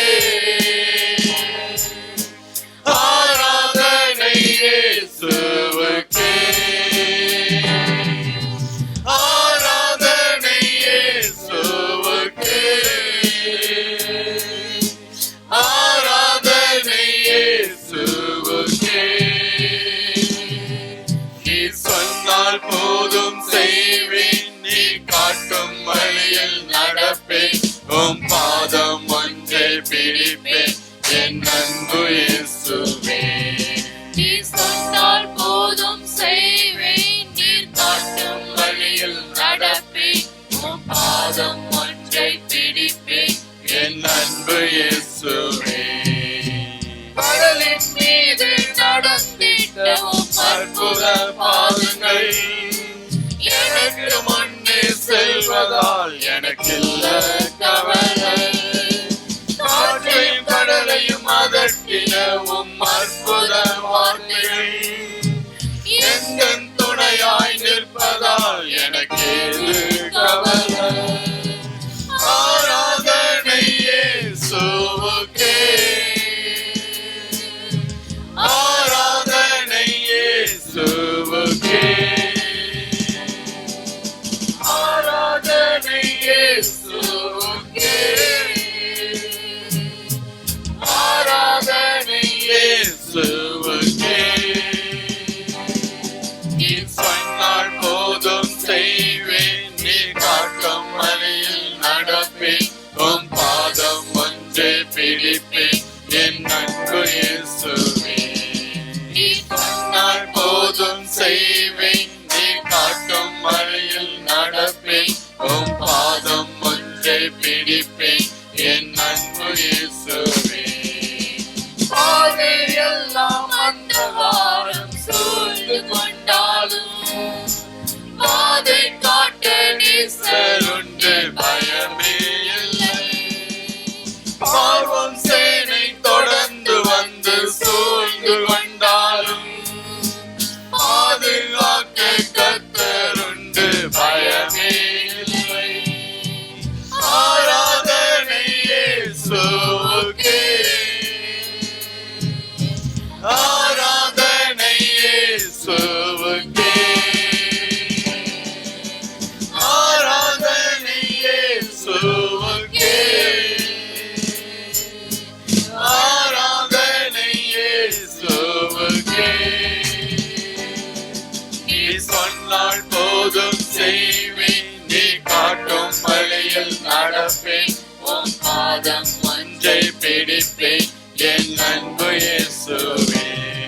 நீர் சொன்னால் போதும் செய்வேன், நீர் காட்டும் வழியில் நடப்பேன், உன் பாதம் ஒன்றை பிடிப்பேன் என் அன்பு இயேசுவே. நீர் சொன்னால் போதும் செய்வேன், நீர் காட்டும் வழியில் நடப்பேன், உன் பாதம் ஒன்றை பிடிப்பேன் என் அன்பு இயேசுவே. நன்றி ஆண்டவரேப்பா, நன்றியோடு துதிக்க. எங்கள் பாதை எல்லாம் அந்தகாரம் சூழ்ந்து கொண்டாலும் ஆண்டவரே, பாதை காட்ட என் நேசர் ஆண்டவரே எங்களுடைய ஜெபத்துல எங்களோட கூட உண்டு ஆண்டவரே. ஒவ்வொரு பிள்ளைகளையும் கத்தனை அப்படியாய் ஆசீர்வதித்து வழி நடத்த முடியாய் செபிக்கிறோம். யாவரையும் இந்த கரத்துல ஒப்பு கொடுக்கிறப்பா. எல்லாவற்றையும் நல்ல கத்தை இயேசு கிறிஸ்து மூலம் கேட்டு செபிக்கிறோம் எங்கள் ஜீவனில் நல்ல பிதாவே, ஆமேன். என் ஆத்துமாவே கர்த்தரை ஸ்தோத்திரி, என் முழுவதுமே அவருடைய பரிசுத்த நாமத்தை ஸ்தோத்திரி. என் ஆத்துமாவே கர்த்தரை ஸ்தோத்திரி, அவர் செய்த சகல உபகாரங்களை ஒருபோதும் மறவாதே, ஆமேன்.